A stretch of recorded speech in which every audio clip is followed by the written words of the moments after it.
All right, let's just jump right in. Today, we're going to talk about something that sounds, well, completely backwards.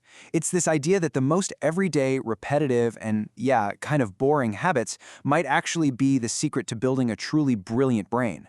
I know, it goes against everything we hear about massive action and huge breakthroughs, but the science here is surprisingly solid. And this, right here, this totally flips the script on what we're usually told. That myth of the overnight success, the one big move that changes everything. But what if the real power isn't in the earthquake, but in the slow, steady drip of water that carves a canyon? This quote is really challenging us to see progress in a whole new light. And that brings us to what's called the success paradox. See, our brains, they love new and exciting things. So we naturally chase after these huge, dramatic actions because honestly, they feel way more productive. But as we're about to see, when it comes to long-term growth, our gut feeling can be just plain wrong. Okay, so just look at this comparison. On the left, you've got the big leaps. Think about cramming all night for a test or pulling a crazy weekend to finish your project. It's super intense, it's high stress, and it absolutely feels like you're getting a ton done. But the results, they're often hit or miss. Now, look at the right side. Boring habits. Reading maybe 10 pages a day. Practicing an instrument for just 15 minutes. It's consistent, it's low effort, and yeah, it can feel a little mundane. But this is where the magic is. Those compounding gains. So, what's the deal? Why do these tiny, almost forgettable habits have such a huge impact? Well, the answer isn't some self-help secret, it's pure biology. Let's dig into the incredible science of how your brain physically changes itself based on what you do day in and day out. The star of the show, the big hero here, is a concept called neuroplasticity. To put it really simply, your brain isn't fixed. It's not set in stone. Think of it more like software that you, the user, can constantly update and rewrite. Every single thing you do, especially the stuff you repeat over and over, is like a command telling your brain which connections matter and which ones to make stronger. And I love this analogy because it makes it so clear. Picture trying to get through a super dense forest for the first time. It's tough, right? You're pushing branches out of the way. But what if you walk that exact same path every single day? Well, you start to trample down the grass, you clear the way, and pretty soon it's not a struggle at all. It's a clear, easy-to-walk trail. That path, guess what? That's a real physical neural pathway getting stronger in your brain. Every repetition makes it smoother, faster, and eventually automatic. All right, so we get the science. Cool. But what does this actually look like in the real world? What kind of habits are we even talking about here? And here's the thing that's so important to get.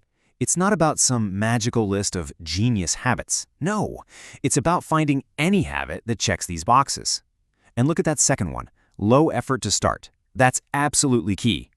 The goal isn't to go meditate for an hour on day one. It's to meditate for 1 minute, but to do it every single day. That's how you build the consistency that lets those amazing gains start to compound. Okay, but what if you want to put this on easy mode? What if you want to amplify your results? Well, there are actually a couple of awesome scientific principles that act like power-ups for any of these boring habits you decide to build. First up, you've got something called the Hawthorne Effect. And this is so cool because it's so simple. Basically, whatever you measure, you tend to improve. The simple act of paying attention to something makes it better. So when you track your habit, putting an X on a calendar every day or using a simple app, you're basically telling your brain, hey, this matters. Just being aware of it speeds up your progress. It's a fantastic little psychological hack. And the second power-up is all about timing. It's about understanding your circadian rhythms. You know that feeling, right? Some parts of the day you're super sharp, and other times you feel like you're wading through mud. Well, that's your body's internal clock. The big takeaway is this. Do your hard thinking, like learning a language or a new skill, when your brain is naturally at its best. Working with your body's clock instead of fighting it. It's like choosing to walk that forest path in broad daylight instead of in the pitch dark. It just makes everything so much easier. So let's tie all of this together. The big insight here is that these small, consistent actions aren't just a little bit better than huge, frantic efforts. They work on a completely different principle.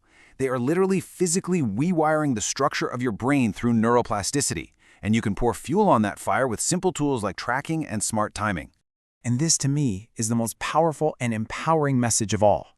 You are not just stuck with the brain you have. Not at all. You are literally the architect of your own mind. Every tiny, repetitive action you decide to take today is another brick you're laying down for the person you're going to be tomorrow. It's a conscious, deliberate process of building your better brain. So that leaves us with just one final, really important question. I'm asking you, because this isn't just interesting information, right? It's a call to action. It could be reading one page, doing one crossword puzzle, practicing one scale on a guitar. What is the one small, consistent, maybe even boring thing you will start tomorrow to begin building your own brilliant brain?